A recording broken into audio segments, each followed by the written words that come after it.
je suis très heureuse que tu sois là. Toulon, Colette, qui a 65 ans, organise un apéritif auquel elle a invité ses copines. On ne discutera pas chiffon ni rhumatisme. C'est une nouvelle passion qui les réunit, la médecine esthétique. C'est formidable, je ressors, je suis complètement reboussée, j'ai vraiment un joli visage, et puis ça fait pas mal du tout. C'est retendu, la peau raffermie. La coupe rose, j'avais de la coupe rose, maintenant je n'en ai plus. Même les amis se posent des questions, ils me disent bah, dis donc, mais Colette, mais c'est pas possible, qu'est-ce qui t'arrive? Le bonheur de Colette d'avoir retrouvé sa jeunesse est la publicité la plus efficace pour un médecin. Le docteur Zamit use d'une méthode infaillible pour sensibiliser une nouvelle clientèle féminine aux dernières techniques de médecine esthétique. Plusieurs fois par mois, il organise des journées portes ouvertes à son cabinet. On va pouvoir commencer. Bonjour à tout le monde. Bonjour. Ça. Objectif, convaincre les femmes que la beauté ne passe plus par le bistouri. Elles sont une quarantaine à découvrir sur le vif les dernières techniques en matière de jeunesse et de beauté. Vous évacuez tout par le système lymphatique la cellulite. Ben, ça me rassure un peu de voir comment on procède. Voilà. L'avantage, c'est surtout de faire connaître à celles qui ne connaissent pas ce que peut procurer l'esthétique. Ça va les encourager à pratiquer sur elles-mêmes les interventions. C'est mon amie qui m'a amenée. Qu'est-ce qu'elle vous a dit exactement pour vous convaincre de venir aujourd'hui? Oh, on n'a pas besoin de convaincre, hein. Vous savez, ça, c'est en soi, ça. Oui. On n'a pas envie de dire. Colette est en retard. Elle a convaincu 2 de ses amis de l'accompagner, sa fille et aussi son mari. Non, je viens parce que je veux faire, comme je vous ai dit, tous ces poils qui poussent là et un peu de rides. Voilà, hein, pour rajeunir un peu, quoi. L'ovation est à la mesure de la surprise et de la joie d'entendre ces mots de la bouche d'un homme. Pour Colette, c'est le grand jour. Elle veut faire peau neuve. Sans perdre de temps, elle s'installe la première. La séance débute avec un mésolift, une rafale de micro-injections sous la peau du visage. À l'intérieur de la seringue, nous avons mis des produits antioxydants, des produits à base d'acide hyaluronique, des vitamines. Et le but, c'est de poser du produit dans le derme. Et l'intérêt, c'est que de suite, on repulpe tout. Vas-y, tournez la tête, le visage, s'il vous plaît. Avec l'âge, le visage s'affaisse, se dégonfle, les traits se creusent. Grâce à cette technique, Colette retrouve un peu de sa jeunesse. L'opération devra être renouvelée tous les 3 à 6 mois pour la somme de 150 €. Comment ça se passe, Colette? Très bien, surtout avec les mains du docteur Zamit.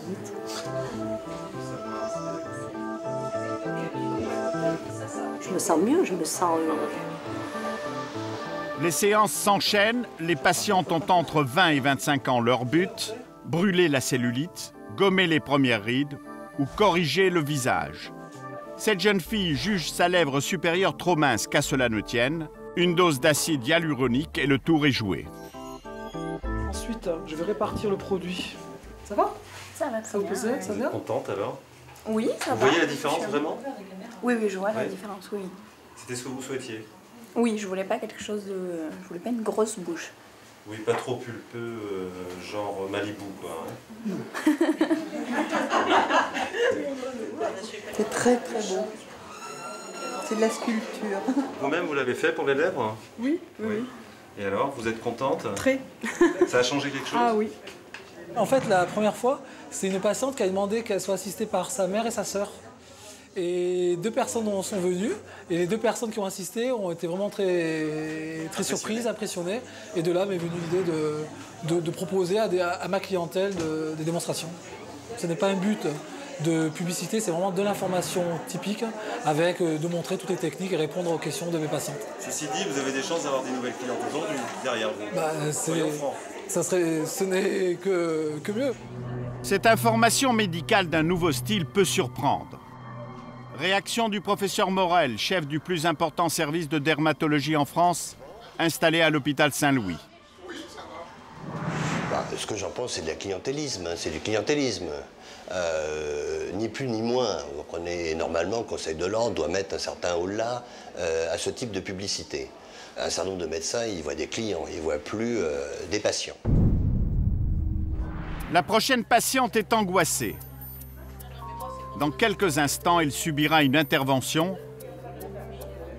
Le lifting du visage obtenu par la pose de fils crantés glissés sous la peau. Là, en ce moment, j'ai le cœur qui bat la chamade. Quel âge avez-vous? J'ai 65 ans. Et vous voulez avoir quel âge en sortant d'ici?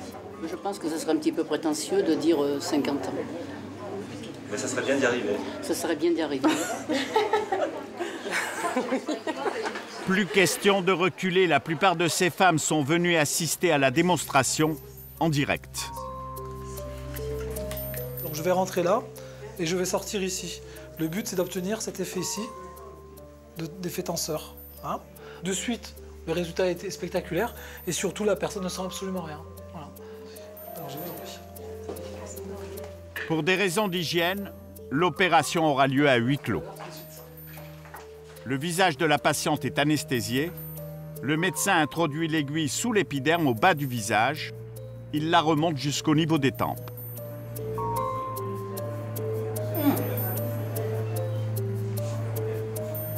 Je suis passé, oui, donc on va passer tranquillement. La patiente semble souffrir. Le médecin injecte une nouvelle dose d'anesthésiant.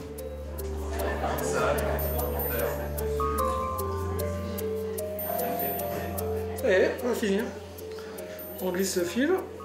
Le médecin fait coulisser le fil cranté dans l'aiguille creuse qu'il a posée. Il la retire. Reste le fil cranté qui s'accroche sous la peau comme un hameçon. Plus l'on tire sur le fil, plus le visage se tend. Ça va? Allez, j'ai fini. Hein. On va couper les fils maintenant. L'intervention aura duré un quart d'heure. Elle coûte à la patiente 1 500 €. Ce que l'on constate, c'est que tout est remonté. Tu as tourné bien la tête. Ah ouais, le principe de l'entrée, donc le fil rentre là. Le parcours du fil, il chemine dans l'hypoderme et il sort au niveau du cuir chevelu. Ce qui est très important, c'est qu'on a tout remonté, donc tout est bloqué. La rapidité de l'intervention et son résultat déclenchent l'engouement général.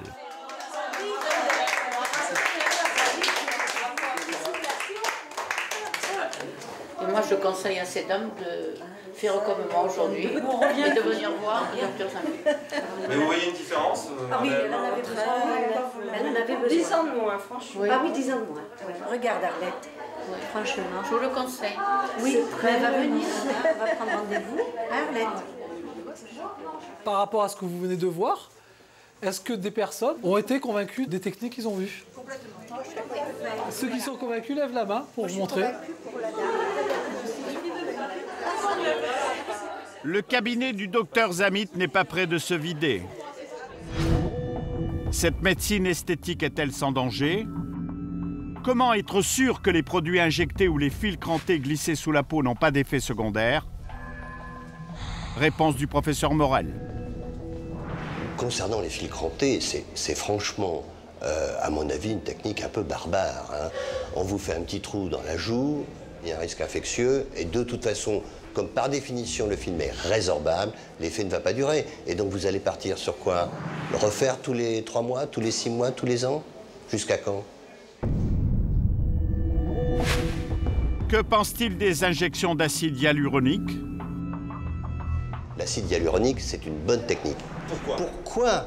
C'est assez simple, parce que ce sont des produits biodégradables, temporaires. Le problème des produits aujourd'hui non biodégradables, on l'a bien vu avec la silicone. On a injecté de la silicone non seulement dans les seins, mais également dans les rides. J'ai eu des complications 30 ans après les injections de silicone où tout est devenu inflammatoire. La plupart de ces patientes ont reçu des injections de produits non résorbables et voilà le résultat. Le professeur Morel, expert auprès des tribunaux, les a toutes reçues dans son cabinet. Le patient doit exiger de connaître exactement la nature du produit qu'il est injecté. Il doit avoir sous les yeux copie du produit qui lui est injecté et le garder dans son dossier médical. Il ne peut pas faire confiance systématiquement. Prudence donc avant toute intervention. Il faut s'assurer que le médecin possède un diplôme de médecine esthétique ou morphologique et que le produit injecté est réellement biodégradable. Si la mode est aux injections, la médecine esthétique la plus spectaculaire utilise des produits chimiques très puissants. Paris, place Vendôme. Une limousine stationne sur la place la plus chic de la capitale. Ces femmes se rencontrent pour la première fois. Elles ont en commun leur médecin esthétique. Elles s'apprêtent à subir la même intervention. Madame, vous êtes avec nous? Oui. Ah ben alors venez avec nous. Elles ont rendez-vous dans une clinique à Marrakech. Non, je pars pas en vacances. Exactement pourquoi? Pour aller me faire un peeling chimique. C'est-à-dire? Me faire ôter les rides. Et vous pensez que vous en avez vraiment besoin? Qu'est-ce qui a déclenché ce désir? Ah ben parce que je me suis endormie belle au bois dormant, je me suis réveillée peau d'âne. Alors il fallait changer ça. Elles sont trois. Claudette, 67 ans, qui vit en Bourgogne. Ilonne, 51 ans, parisienne. Maria, 64 ans, habite la région lyonnaise. Leur choix est radical, changer de peau grâce à un lifting chimique, c'est-à-dire sans bistouri. Avant de faire peau neuve, leur visage fondra. Leur décision n'a pas été prise à la légère, elle leur coûte 5 000 € voyage compris. Pour s'assurer de leur volonté, le docteur Cédric Martin leur a présenté des photos qui montrent à quoi elles ressembleront après l'intervention. Dès le départ de Paris, tout a été mis en œuvre pour les décontracter. À l'intervention. C'est quand même un rêve qu'on fait dans sa vie. C'est de changer de peau, de garder notre jeunesse. Et nous voulons commencer ce rêve à partir du moment du départ donc, de ce voyage. Moi, je trouve que mon état d'esprit, je vais vous dire, a arrêté de vieillir à 40 ans. Alors, je veux retrouver mes 40 ans, c'est normal. Je vais redevenir ce que j'étais. C'est ça le génial de l'affaire. Direction Orly, pour un vol vers le Maroc. À l'arrivée, le rêve continue. Leurs hôtes ont réservé l'un des plus beaux riads de Marrakech pour loger les candidates à l'éternelle jeunesse. Ambiance, 1001 nuits. Tout est prévu pour réduire l'appréhension du lifting chimique du lendemain matin. Tout, sauf la disparition d'une patiente. Maria manque à l'appel. Maria? Maria? Maria? Maria a quitté la fête, elle n'est pas dans sa chambre. On cherche Maria, on la trouve, ça fait une demi-heure qu'on la cherche, on ne sait pas où elle est. On est plusieurs à la chercher, on se demande où elle est passée. Elle est un petit peu angoissée. Je pense que c'est un peu une personne un peu fragile, qui a besoin d'être accompagnée, rassurée. Une demi-heure plus tard, Maria est repérée au fond du jardin. Le docteur Martin la rejoint.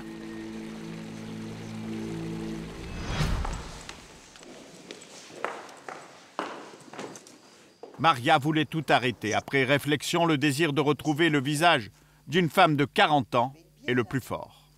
J'ai fait un choix, j'irai jusqu'au bout et je suis ravie d'être ici, sinon je ne serais pas venue. Le lendemain, Claudette est levée la première. Elle est décontractée, profite du soleil et de la piscine. Bien, décontractée, relax. Ah ouais, j'ai confiance. Maria, elle, n'a pas bien dormi. Elle attend l'intervention avec impatience.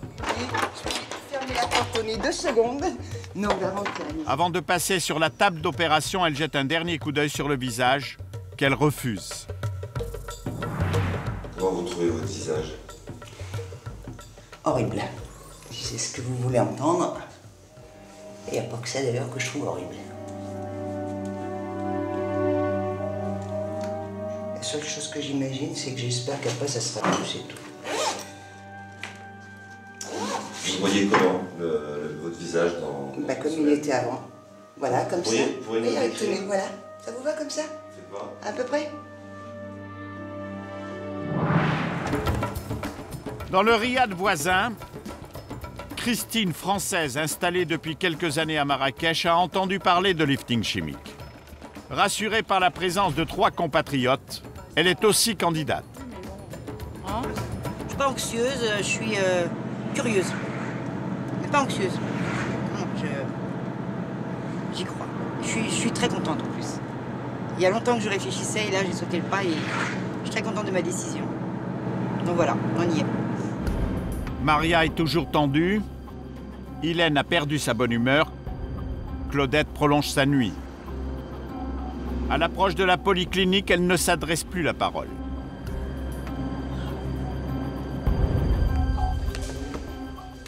Une fois sur place, les patientes prennent possession de leur chambre.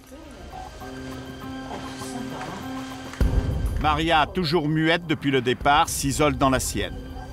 Hélène et Christine préfèrent regarder la télévision dans le couloir. Ah ben voilà, ça tirait bien. Voilà, exactement. Hein? Là, il y a 20 ans de moins qu'elle a, 20 ans de moins que moi. C'est ça, je vais avoir 20 ans de moins. J'ai dit à ma fille, tu te rends compte, je suis plus jeune que toi. Maria, l'angoissée, ne veut plus attendre. Elle a obtenu de passer la première. Un lifting chimique n'est pas une intervention anodine. Il est réalisé sous anesthésie générale.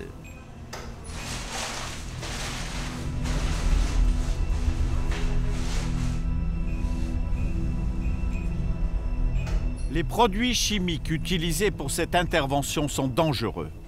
Seul un spécialiste confirmé est capable de les manipuler. En cas d'erreur, sur le dosage ou sur le temps d'exposition de la patiente, elle risque d'être défigurée à vie. Le médecin accepte la présence de la caméra au début de l'intervention. Pour des raisons d'hygiène et de secret médical, il faut ensuite quitter le bloc opératoire. 1 heure plus tard, c'est le tour de Claudette. Puis celui de Christine. Les interventions durent en moyenne 1 heure. Sur le visage d'Hélène, la dernière à rejoindre le bloc opératoire, la peur et l'angoisse se sont substituées au rire. Moi, c'est chargé émotionnellement parce que je vois partir toutes les copines, tu vois. Alors c'est moi qui subis à chaque fois ce côté... parce que j'ai de l'affection pour ces filles, quoi, tu vois. Trop d'émotions. Hélène renonce à l'intervention à la dernière minute. Le lendemain soir, retour à la clinique pour découvrir le résultat. Les patientes se confrontent à leur nouveau visage. Attention, âme sensible, les images qui suivent impressionnent. Il a une délicatesse, c'est faux. Merci. Alors les cheveux, ça va tirer un petit peu. Hein. Purée d'un coup, docteur, qu'est-ce que vous me faites là? Attendez. Allez. Allez, non, parce que je vais pas arracher la peau, dites. Le docteur Martin a l'habitude des réactions parfois nerveuses des patientes. Il retire avec précaution le masque de protection de Maria. Hop, allez, 1, 2, 3. Ça y est, c'est tourné. C'est terminé. Attendez, hop, je vais doucement. Voilà, hop. C'est doucement, ça? Ben, merci bien. Attendez. Voilà. C'est doucement, ça. Allez, c'est terminé. Choses, là, vous êtes libérés. J'ai l'impression d'être le Vivendum Chamallow. Vous savez, les pneus, là. Oui. Donnez-moi le miroir. Donnez-lui le miroir.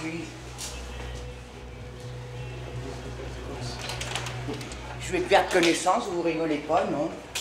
Oh mon Dieu! Oh mon Dieu, quelle horreur! Le visage de Maria a doublé de volume. Pas d'inquiétude, la réaction est normale. Elle prouve que le lifting chimique a fonctionné. Le docteur rejoint Claudette et Christine dans la chambre voisine. Et là, difficile de distinguer qui est Claudette et qui est Christine. Alors asseyez-vous. Non, remontez-vous un petit peu dans le lit.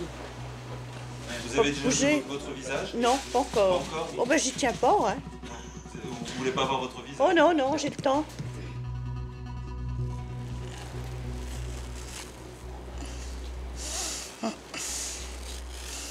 Voilà, hop là. Ça va. C'est les cheveux qui ont été pris un petit peu dans le...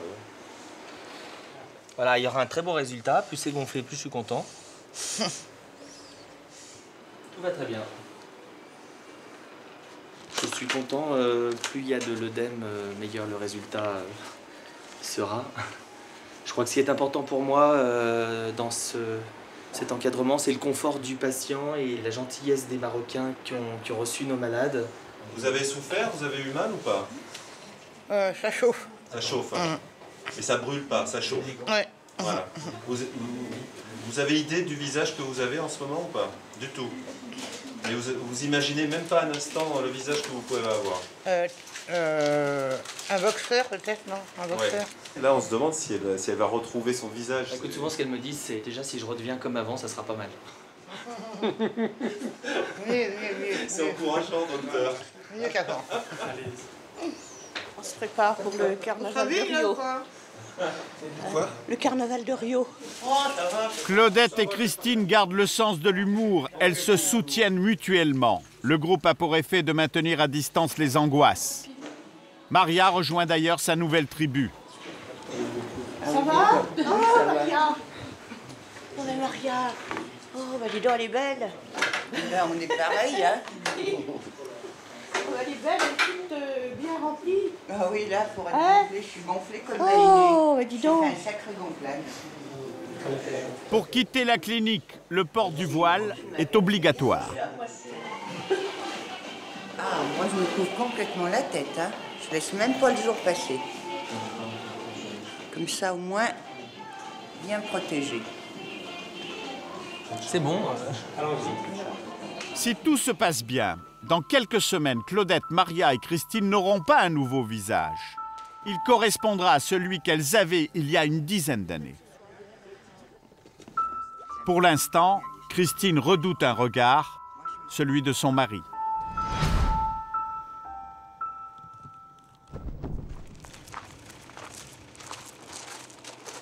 Ah, j'ai pas vu.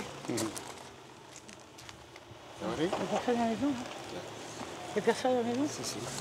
Voilà. Il y a qui? Tu te couvres pas? Non, que je montrer. Jean-Marc, vos premières impressions là? Bah, c'est très impressionnant. J'ai une chinoise. C'est très impressionnant. Christine rentre enfin chez elle. Sa fille l'attend avec appréhension. C'est toi? Oh la vache. Non, on dirait un... Ouais. Ouais. On dirait quoi? Un chinois? Ouais. Alors, exactement, tout le monde dit ça. Voilà. Mais ton nez, il a pas bougé. Il est tout petit, regarde. Il y a ton nez qui a pas bougé. Le cul, il est gros, il est tout petit. J'aime bien. Bravo.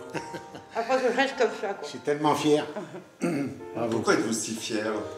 Parce qu'il fallait quand même oser. Quoi, hein. Une démarche. La démarche, faut l'oser, il faut avoir une grande confiance envers le médecin. Je fais un bisou sur la main. Et puis... Je fais confiance à la méthode aussi, la méthode est très bien. Non, je suis très fier. Ouais. Mademoiselle, qu'est-ce que vous pensez de votre maman là? C'est courageux. Hein. C'est courageux, faut oser, ouais. Faut oser. À tous les niveaux, faut oser. Moi, je suis très contente. Bravo. Franchement, ah ouais.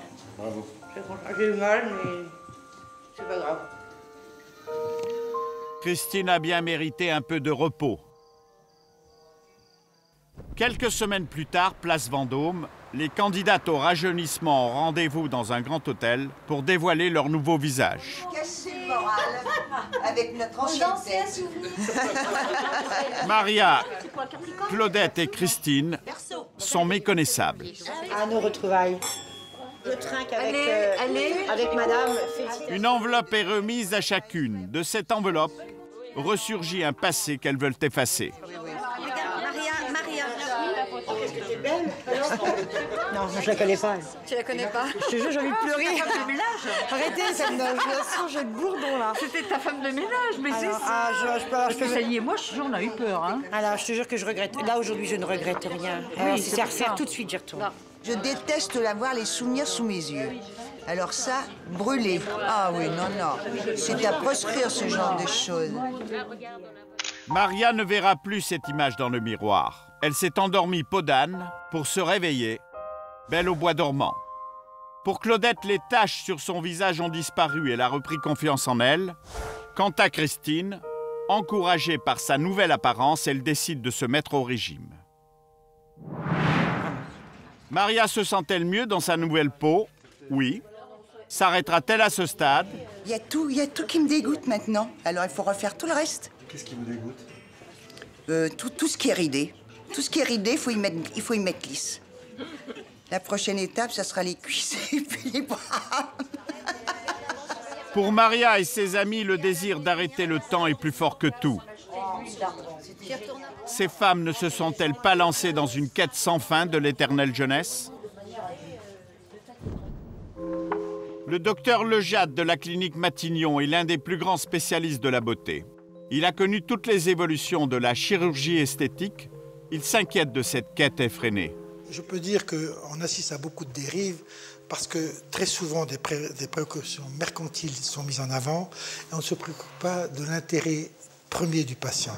Et l'intérêt premier du patient, ce n'est pas d'abord son esthétique, c'est d'abord sa santé.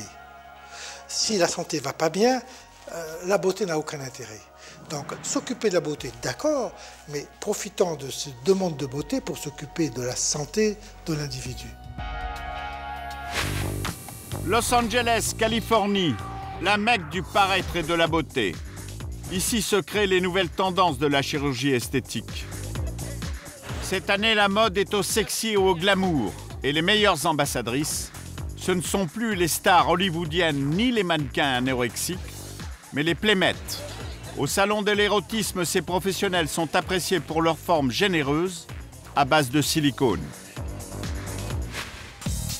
Dans ce salon, un Français, le docteur Martin. Il est invité par une clinique américaine à faire sur place une démonstration de médecine esthétique.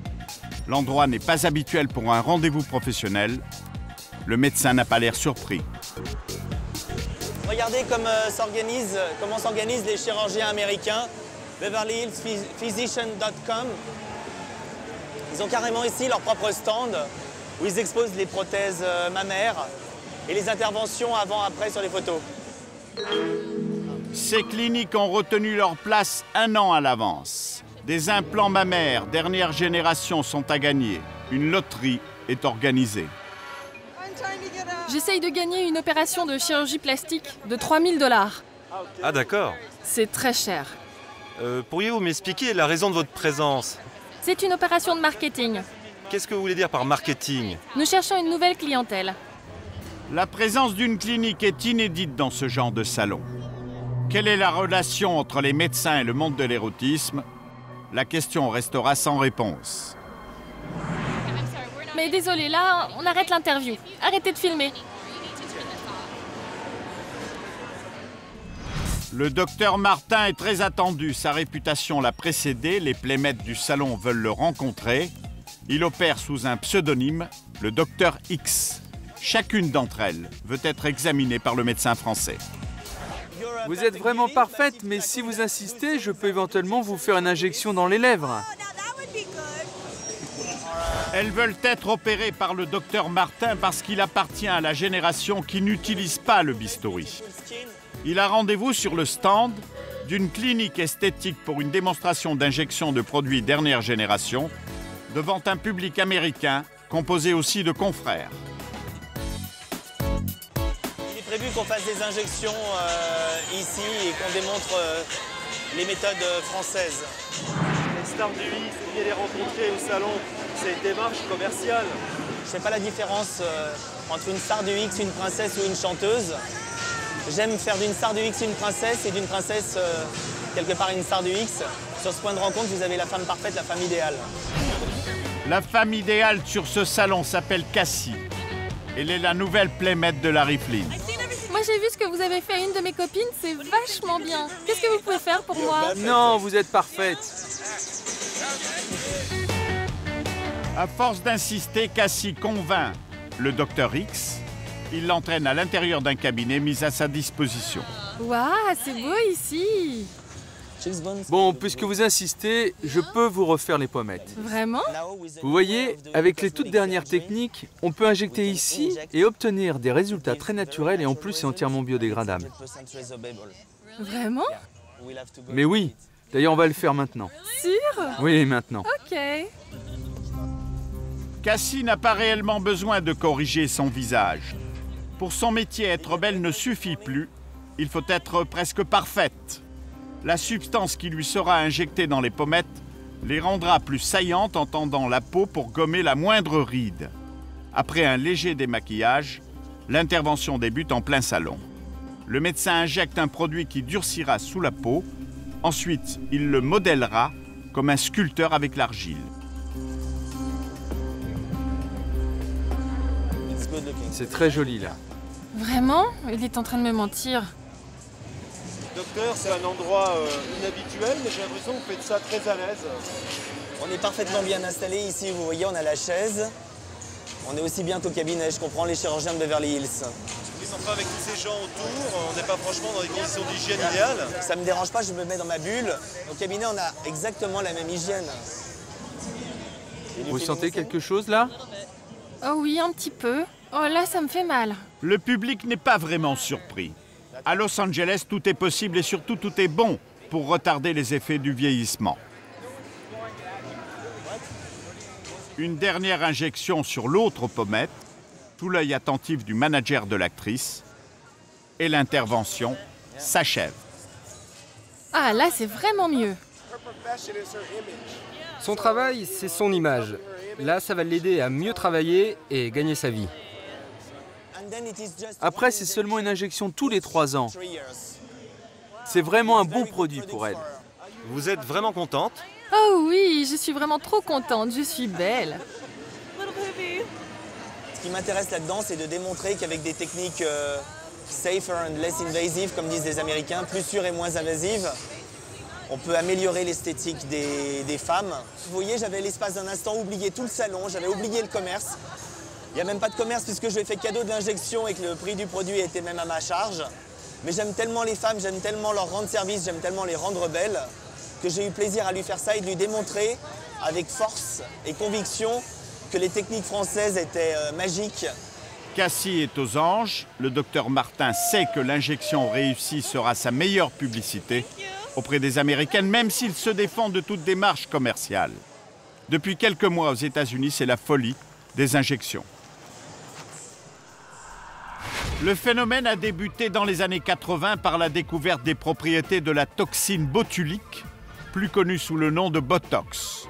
Un poison, 40 000 fois plus puissant que le cyanure et qui, à très faible dose, paralyse les muscles du visage.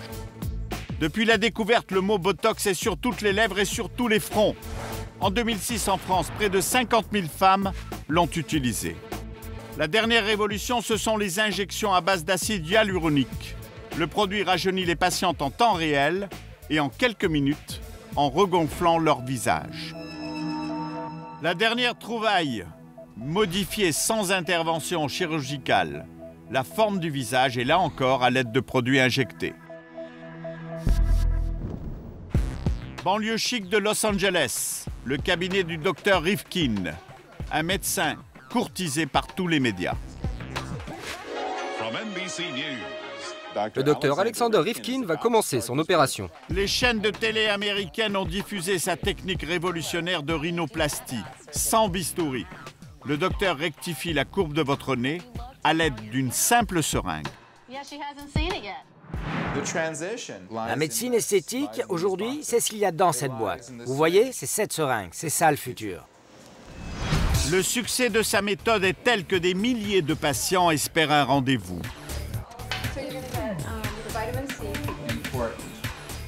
Il n'a plus besoin de faire de publicité, on le sollicite par Internet.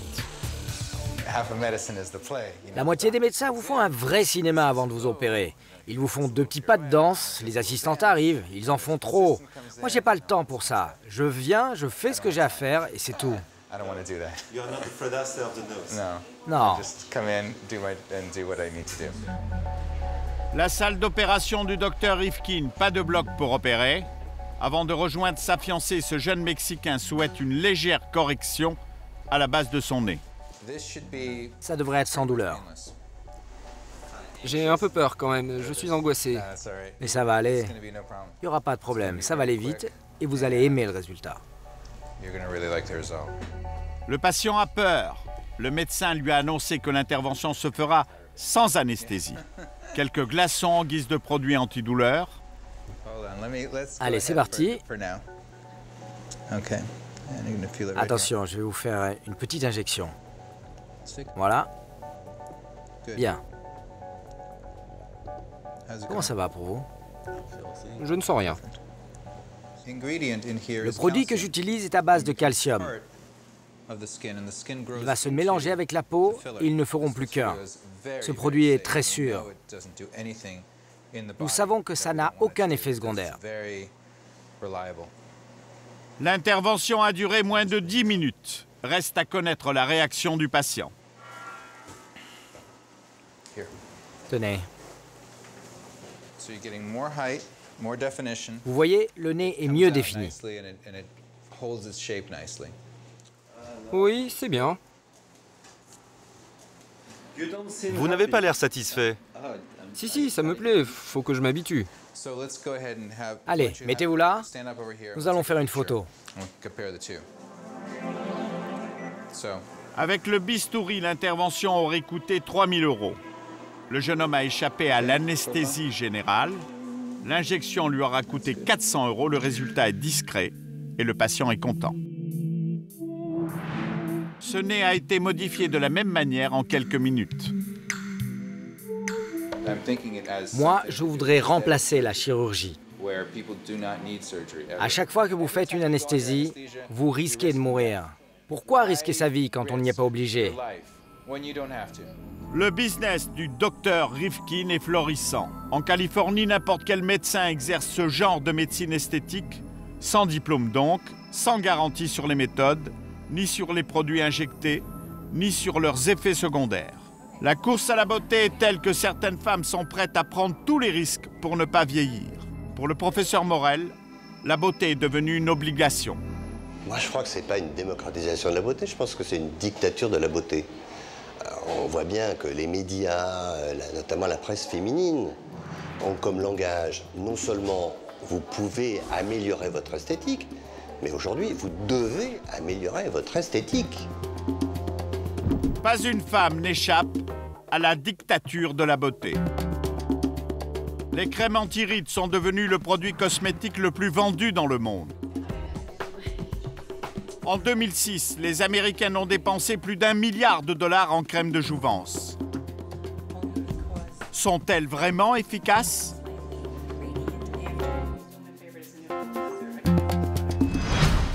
Banlieue de New York, le siège d'Union Consumer, la plus puissante organisation de consommateurs des États-Unis. Une armada d'experts passe au crible les nouveaux produits de l'industrie américaine. Ils testent les crèmes miracles. Pour la première fois de son histoire, Union Consumer s'est associée avec les Français d'UFC Que Choisir. Nous nous sommes dit, qui sont mieux placés que les Français? Parce qu'aux États-Unis, ils sont considérés comme des experts mondiaux de la beauté. D'ailleurs, beaucoup de produits aux États-Unis ont un nom français, à cause de l'image très glamour de votre pays.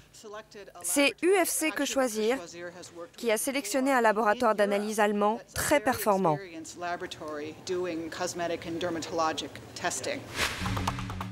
9 crèmes de marques différentes ont été testées et utilisées par 204 femmes sur une période de 3 mois. Les effets ont été mesurés par un lecteur optique. Des clichés ont été pris au début et à la fin du traitement. Voici les résultats. On a des produits qu'on a jugés inefficaces, complètement inefficaces, et puis on a des produits qu'on a jugés relativement bons. On a une amélioration pour les meilleurs produits de la profondeur des rides, une diminution de 14% de la profondeur des rides. Seulement 14%. Le produit le plus efficace, le meilleur. 14% d'efficacité. Tout à fait. Les rides principales sont moins profondes et les ridules sont estompées. En gros, on a un grain de la peau qui est amélioré. C'est 14... pas l'éternelle jeunesse. Ça. Non, c'est pas de l'éternelle jeunesse. Les résultats furent pour nous une grande déception par rapport aux promesses des publicités. Si vous utilisez ces crèmes, ne vous attendez surtout pas à ressembler aux filles des magazines. Ça veut dire simplement que les promesses sont exagérées et ne sont pas le reflet de la réalité. Non, c'est un langage marketing avant tout, qui font appel aux rêves pour les utilisatrices et qui ne convainquent que celles qui y croient. Les publicités pour ces crèmes dans les magazines promettent un rajeunissement à 75%. Le rêve est entretenu à coups de termes scientifiques. Mais ce n'est pas des termes scientifiques, c'est des termes faussement scientifiques. On invente des mots qui font scientifique. On invente des terminologies qui font faussement scientifique. Et puis on ajoute que le produit est breveté, etc. Enfin, tout ça, c'est bien fait pour vendre. Désormais, une nouvelle génération de crèmes aurait des actions au plus profond de la peau. Les organisations de consommateurs considèrent qu'il s'agit en réalité de médicaments. Le président de la Fédération des industries de la parfumerie et des cosmétiques réagit. Le produit cosmétique s'applique en surface sur la peau ou sur le cuir chevelu, mais il peut bien sûr pénétrer la peau. Il n'y a aucune interdiction de ce point de vue-là. Simplement, il doit être toxicologiquement d'une totale sécurité. Un médicament a pour objet de soigner ou de guérir. Un produit cosmétique ne peut pas revendiquer de soigner ou de guérir. Un produit cosmétique est fait pour entretenir, pour protéger ou pour nettoyer. La frontière entre les deux est absolument étanche. La loi autoriserait donc un cosmétique à pénétrer au-delà de la peau. La médecine dermatologique ne partage pas ce point de vue. Personne ne s'intéresse à la nouvelle frontière entre la cosmétique et le médicament.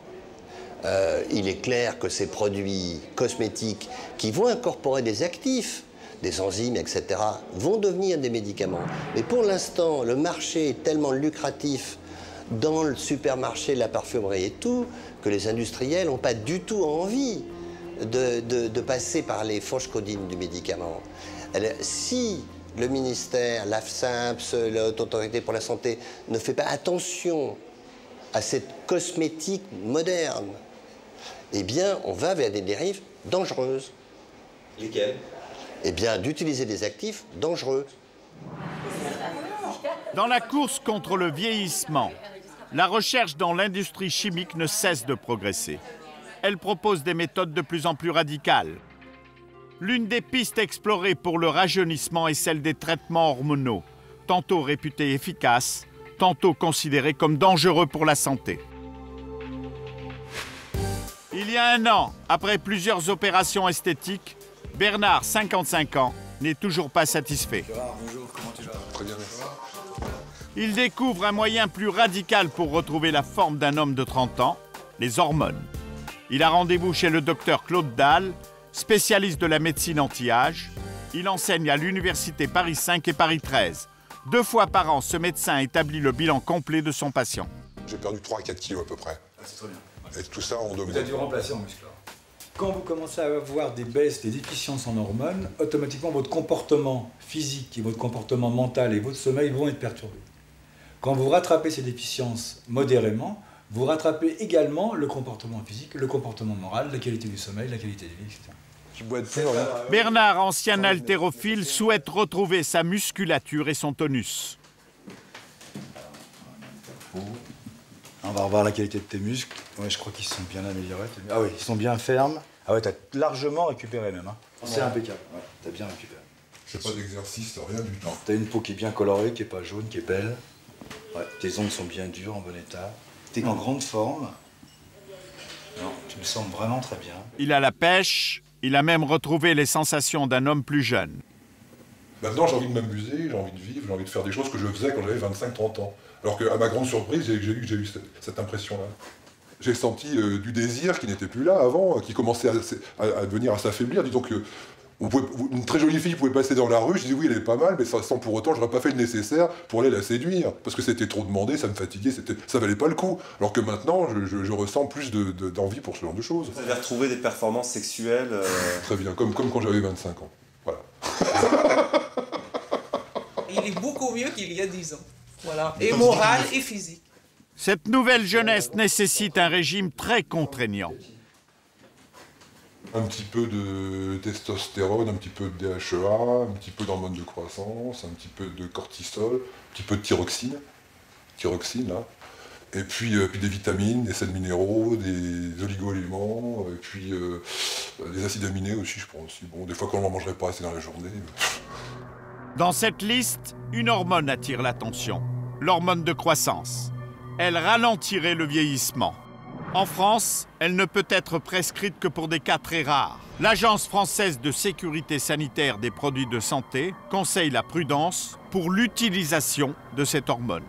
Nous n'avons pas eu de dossier complet qui puisse, moi et nous, en tant qu'agence autoritaire, dire « Banco, c'est vrai, les hormones de croissance ont un plus pour éviter justement ce vieillissement, quel qu'il soit, et sur n'importe quel organe. » Donc faire d'une règle absolue, si vous voulez, et dire qu'il y a un déficit, il faut traiter pour rajeunir les individus. Je pourrais ne répondre que non. Pour l'instant, les scientifiques ne sont pas d'accord pour compenser tout déficit hormonal. Cet organisme de santé limite donc l'accès à cette hormone à des cas extrêmes de déficit avéré. Le docteur Dalle refuse de la prescrire. Comment Bernard s'en procure-t-il? Il prétend hors caméra bénéficier de la complicité d'un pharmacien et refuse de donner l'adresse. À l'aide d'une caméra cachée et d'une fausse ordonnance pour se procurer de la norditropine, autrement dit l'hormone de croissance, des pharmaciens parisiens ont été testés. Bonjour. J'aurais besoin de la norditropine 5 mg. Non, moi j'en ai jamais vendu. Encore c'est un médicament d'exception, uniquement sur ordonnance hospitalière. Non, je ne peux pas vous donner ça comme ça. Je peux vous le commander d'ici demain matin? Le problème, c'est que ça, l'ordonnance, elle est pas valable. Cette ordonnance, c'est pas une ordonnance hospitalière. C'est pas une ordonnance d'exception. Ah oui, d'accord. Merci. Au revoir. Changement d'arrondissement. Un quartier populaire de la capitale. Cette fois, sans ordonnance. Bonjour. En fait, j'ai besoin de prendre de la norditropine, 5 mg. Je sais pas si je l'ai. J'ai pas exactement en stock, je peux vous demander pour demain, c'est super. Ça vous gêne pas qu'il n'y ait pas d'ordonnance parce que j'ai pas eu le temps? Il faut, parce que c'est vrai que je peux faire exception. Il vérifie pas trop. C'est rare qu'il fasse un petit peu de message. Donc je dis, je l'ai perdu, l'ordonnance. Ouais. Donc, ce matin. Du moment que ça se répète pas, c'est pas grave. Le pharmacien accepte de délivrer l'hormone de croissance sans ordonnance. Il ne s'arrêtera pas là. Bon, bah, je vais voir parce que j'ai un ami qui doit en prendre aussi. Éventuellement, je vais retourner le voir et on peut faire une commande groupée. Voilà, exactement, d'accord. Ça, c'est beaucoup mieux, c'est plus facile pour vous. C'est plus facile pour moi, justifier juste une seule perte. On peut installer une habitude et grouper les commandes, quoi. Oui, c'est plus simple, tout à fait. Bon, d'accord. Bah, je vous remercie, je repasserai. Hein. Merci, au revoir. Le pharmacien propose rien moins que de mettre sur pied un trafic d'hormones de croissance. Il faut souligner que le traitement avec cette hormone coûte en moyenne entre 300 et 400 € par mois. Sur 8 pharmacies visitées, 6 d'entre elles accepteront de délivrer le produit sans difficulté.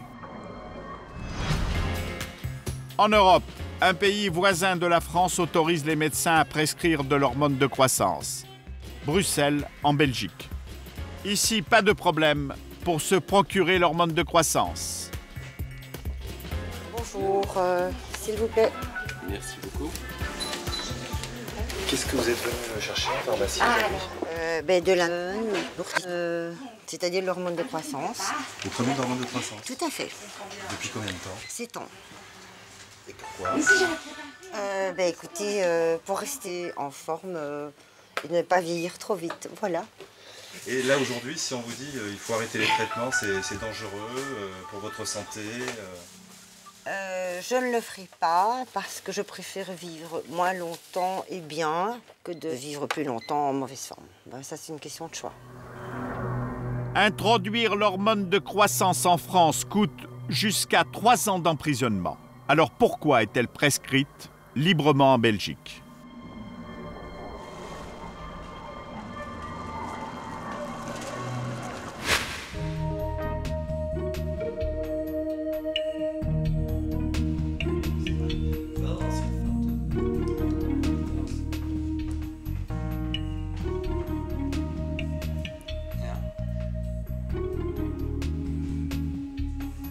Donc ceci était un bulletin qui était envoyé à 7000 médecins, disant en fait textuellement que nous étions des charlatans. Et il termine par exemple dans un texte qu'à l'heure actuelle, prescrire ces traitements de thérapie hormonale en dehors du cadre d'une étude soigneusement planifiée reviendrait à jouer à l'apprenti sorcier et serait hautement condamnable sur le plan de l'éthique médicale. À force de recherche et d'arguments, c'est le docteur Hertog qui a convaincu l'Ordre des médecins belges que l'hormone de croissance n'était pas dangereuse, à condition de suivre sérieusement le patient. Depuis, son cabinet est pris d'assaut par des clients venus du monde entier. 6 mois d'attente pour un rendez-vous. J'ai des patients qui viennent de tous les pays, hein, que ce soit la France, Portugal, Espagne, Nouvelle-Zélande. Nouvelle-Zélande. Qu'est-ce que j'ai des personnes qui viennent du Mexique aussi. Et beaucoup sont français. J'espère, il m'a dit qu'il allait me faire rajeunir de 15 ans, perdre 10 kilos, donc pourquoi pas. Depuis un mois, j'y crois dur comme fer. Je me dis pourvu que ça soit pas un rêve. Pour l'instant, je pense que le traitement a un bon effet et vous avez une bonne musculature pour l'instant, hein, donc ça c'est très bien. Jacques a 45 ans, chef d'entreprise dans la publicité. Il est l'un des premiers patients du docteur Hertog. Tous les 6 mois, il établit le bilan de son traitement hormonal. Suffisamment détendu, c'est un bon signe pour le point de vue hormone de croissance. Vous pouvez vous retourner. Ok, c'est très bien, vous pouvez vous rhabiller, merci. Moi, c'est un traitement que je conseille à tout le monde. Vraiment, s'il est suivi, s'il est fait sérieusement et s'il est suivi intelligemment, avec toutes les recommandations et tout, c'est vraiment quelque chose qui donne une sensation de bien-être incroyable. Il a accepté de se laisser filmer en dehors de la présence de sa famille pour montrer comment il s'administre le traitement. Le produit est conservé chez lui dans sa cuisine, dans le réfrigérateur.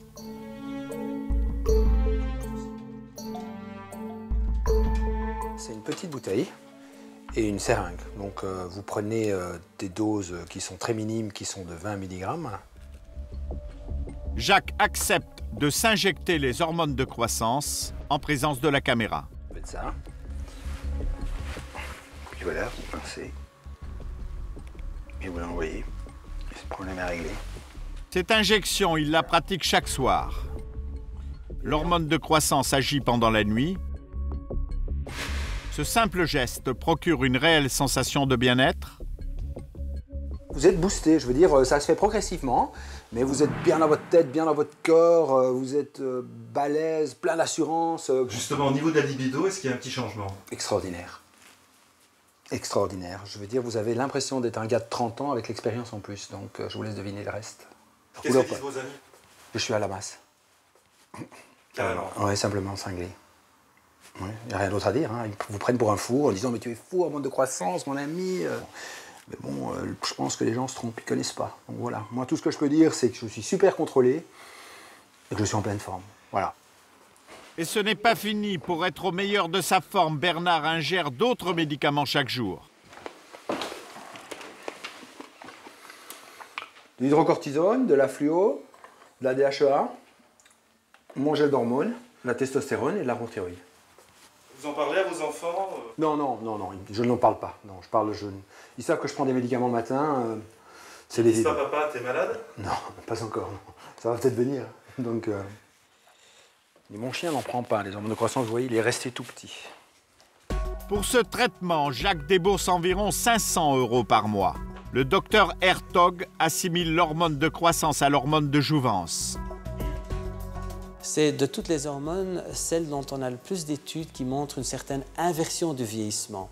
On diminue la graisse, on augmente le muscle, on augmente la partie dos dans le corps, la peau s'épaissit et quand on regarde les personnes, vraiment les gros rides, je dirais, s'éclaircissent sans nécessairement disparaître totalement. Le médecin prend lui-même des hormones depuis 15 ans. La meilleure publicité pour l'efficacité de ces traitements est d'afficher une forme olympique pour ses 52 ans. Pourtant, l'hormone de croissance est encore controversée. Les pionniers et les premiers consommateurs de l'hormone sont les Américains. Retour en Californie sur le campus de l'université de Stanford. Depuis 4 ans, le docteur Hao Liu fait la synthèse des recherches publiées sur l'hormone de croissance. Oui, On a fait cette étude pour savoir si l'hormone de croissance peut vous faire rajeunir et peut vous faire sentir en meilleure santé. Et en fait, beaucoup de patients de ces études ont eu de gros effets secondaires. Des articulations douloureuses, des croissances mammaires anormales pour les hommes et des taux de diabète en forte augmentation. Donc oui, cette hormone peut être dangereuse.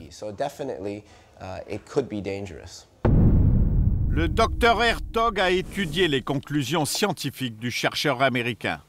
C'est la différence entre un médecin qui pratique, qui prescrit l'hormone de croissance, et un médecin qui n'en prescrit pas et qui lit la littérature. En fait, je n'ai jamais eu un diabète avec l'hormone de croissance, je n'ai jamais eu une excroissance avec mes patients. Ce médecin a regardé les études où on a surdosé en hormone de croissance. Il est évident que le surdosage n'est certainement pas bon et ce n'est pas quelque chose que nous recherchons. C'est une autre médecine qu'il a investiguée. Il a investigué la médecine du dopage. Alors, qui croire? L'hormone de croissance a-t-elle vraiment des effets positifs ou est-elle dangereuse? Depuis ces interviews, de nouvelles études ont été publiées. Le débat est en cours. La plus grande prudence s'impose. TGV Paris-Genève. Entre deux conférences internationales, le docteur Dahl, spécialiste des hormones, s'intéresse désormais aux cellules souches. Pour cela, il se rend en Suisse pour une expérience surprenante. Je me suis rendu compte qu'on pouvait faire ces recherches sans avoir de laboratoire, puisque je n'avais pas les moyens de me payer un laboratoire de recherche. Donc je l'ai fait grâce à moi-même, grâce à mon corps. Je suis mon propre cobaye.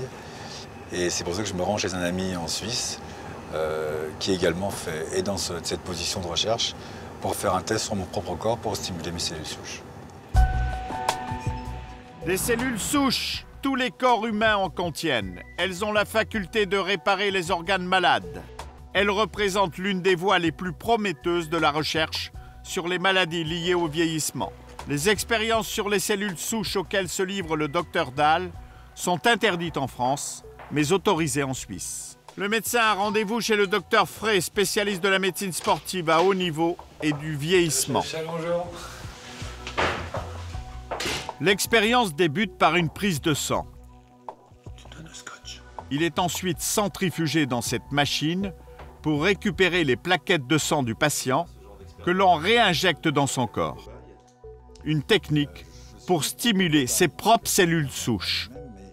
Je l'ai déjà fait une fois et j'ai eu une nette amélioration de mon état physique. Je me suis senti beaucoup plus d'énergie.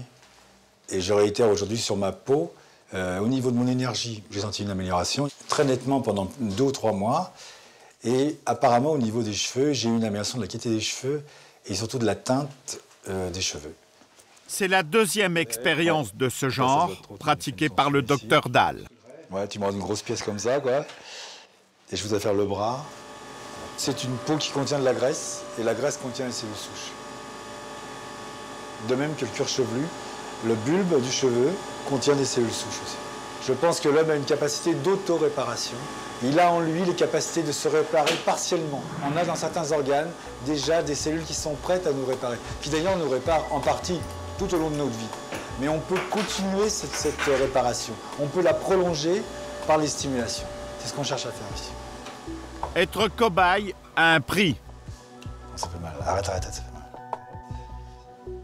La recherche des cellules souches n'en est qu'à ses débuts. En jouant le rôle de cobaye, le docteur sait qu'il prend des risques. Est-ce que vous pouvez nous dire à 100% qu'il ne vous arrivera jamais rien? Pas du tout. Pas du tout. Absolument pas.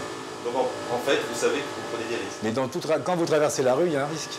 Mais c'est la seule façon qu'on peut avancer d'une façon expérimentale. Quand on essaye, on marche, si ça marche, bien on a osé le faire. Ceux qui n'ont pas osé le faire, ben, tant pis pour eux, je dirais. Bon, si on se casse la figure pour une raison X ou Y, ben, on l'a pris consciemment en ayant calculé les risques avant. Alors, science ou science-fiction? Réponse d'un chercheur sur les cellules souches. Si on veut prouver qu'une technique fonctionne, il va falloir l'appliquer à plusieurs patients et observer des effets positifs à répétition avant de pouvoir conclure que ce que vous faites est quelque chose qui fonctionne. Donc chez un patient, donc même si c'est le chercheur sur lui-même, ça me paraît peu probable que vous arriviez à prouver, c'est même impossible de prouver quoi que ce soit. Pendant ce temps, le docteur Dahl continue malgré tout ses expériences et les communique à d'autres médecins-chercheurs. Paris, le salon de la médecine anti-âge. On y présente les dernières nouveautés en matière de lutte contre le vieillissement. À quelques mètres des stands se déroule une expérience qui risque de bouleverser la quête de l'éternelle beauté. Bienvenue au workshop de la biostimulation par les cellules souches endogènes. Antoine Turzi est le directeur d'un laboratoire spécialisé dans la recherche sur la cicatrisation des plaies et le rajeunissement par les cellules souches. Il emploie une technique similaire à celle du docteur Dahl. La promesse est différente, rajeunir le visage de la patiente en réveillant ses cellules souches, endormies au plus profond de sa peau. Laissez-moi un petit peu quand même. J'aimerais finir la soirée. C'est cette partie-là que les médecins vont utiliser pour la régénération de la peau. C'est une révolution pour la médecine esthétique. Plus de lifting, ni d'injection de produits cosmétiques ou de crème. La patiente peut espérer rajeunir la peau de son visage grâce à son propre sang. L'intervention est retransmise dans une salle voisine devant une cinquantaine de spécialistes. On va combler cette cassure qui existe entre le rebord osseux orbitaire et le haut du front, de manière à redonner un front plus bombé. Et c'est ce qui donne cette impression de rajeunissement très importante. En fait, on fait du remodeling, mais beaucoup plus intéressant, on fait la biostimulation des cellules du patient. Et la biostimulation, en quelque sorte, va régénérer la peau plus vite et va lui donner un autre aspect, une autre texture, une autre couleur, en fait. Et si le soin est maintenu dans le temps, disons une application de maintenance tous les 6 mois, tous les 8 mois, en fait, on peut garder cet effet de rajeunissement sur le long terme. Et c'est ça le but du jeu. Je me sens très bien. Je n'ai pas appréhendé du tout et franchement, pour moi, je pense que ça va être bénéfique par la suite. Une semaine après la première intervention, les patientes qui ont bénéficié de cette nouvelle technique constatent l'amélioration de la qualité de la peau et la modification au niveau des rides. Réaction de notre expert en cellules souches, John DeVos. Il y a effectivement de l'idée, si je peux dire, effectivement, si on peut restimuler les cellules souches qui sont résidentes dans la peau pour qu'elles refabriquent du collagène, pour qu'elles se remettent à fabriquer d'autres cellules qui vont venir corriger ce défaut de la peau, on est effectivement sur une bonne piste. Aujourd'hui, par contre, le problème, c'est qu'il va falloir beaucoup de recherche pour prouver que c'est une approche valide. On ne sait pas du tout si ça va marcher. Les cellules souches sont à la mode. Les plus prometteuses sont les cellules souches embryonnaires. Elles sont issues d'un embryon. Certains médecins en attendent des miracles. C'est le cas du docteur William Rader. Ce médecin californien annonce sur son site internet qu'il peut, grâce à ses traitements, soigner toutes les maladies. La liste des maladies contre lesquelles on peut lutter grâce aux cellules souches embryonnaires est énorme.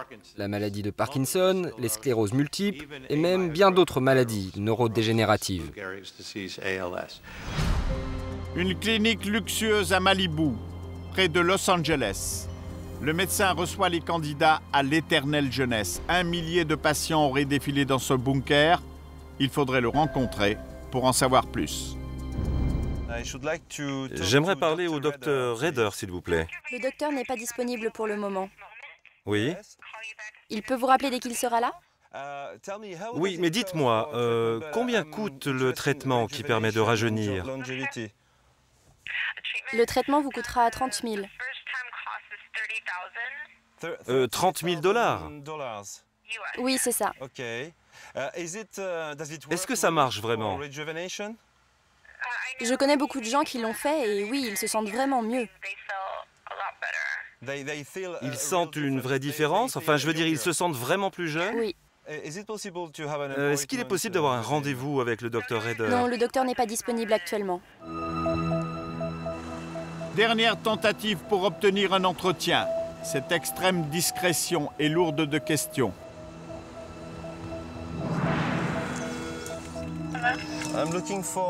Oui, je suis à la recherche du docteur Rader, s'il vous plaît. Ne quittez pas. Nous voudrions juste avoir un contact avec lui. Nous ne donnons aucune interview. Pas d'interview? Non. Bon, bah écoutez, c'est dommage. Bonne journée. Le médecin refuse tout contact avec les médias. Il refuse tout contact avec les chercheurs et les scientifiques. Il faut dire que les traitements à base de cellules souches embryonnaires sont interdits aux États-Unis. Alors, pour échapper à tout contrôle, il convoque les patients à une adresse tenue secrète en République dominicaine. Cette île des Caraïbes est un paradis fiscal. Qui est vraiment le docteur Rader? En réalité, un psychiatre qui a fait fortune en traitant l'obésité. On le retrouve en Ukraine dans les années 90. Il s'intéresse aux cellules souches embryonnaires. C'est justement à Kharkov, en Ukraine, que le scandale a éclaté. Dans cette clinique, en 2002, les autorités découvrent un trafic d'embryons sur lesquels sont prélevées des cellules souches destinées à un trafic international. Les témoignages sont bouleversants. J'ai donné naissance à une fille. Elle criait, elle bougeait ses bras et ses jambes. Je l'ai bien vue.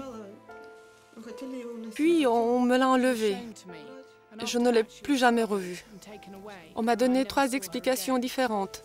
D'abord qu'il n'y n'avait pas eu assez d'air pour respirer, puis que le larynx ne s'était pas ouvert, et à la fin que c'est son cœur qui avait lâché.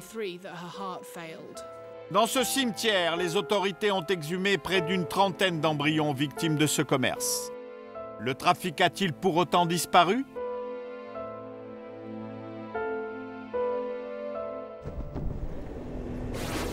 Moscou, la capitale où vivent près de 80 000 millionnaires, des nouveaux riches prêts à mettre le prix pour ne pas vieillir. Les cliniques de rajeunissement poussent comme des champignons. Avec un journaliste russe, rendez-vous est pris dans l'un de ces établissements, où l'on vient avant tout pour se refaire une santé. Ce qui attire l'attention sur la brochure de cette clinique, c'est ce petit paragraphe qui propose des injections de cellules souches.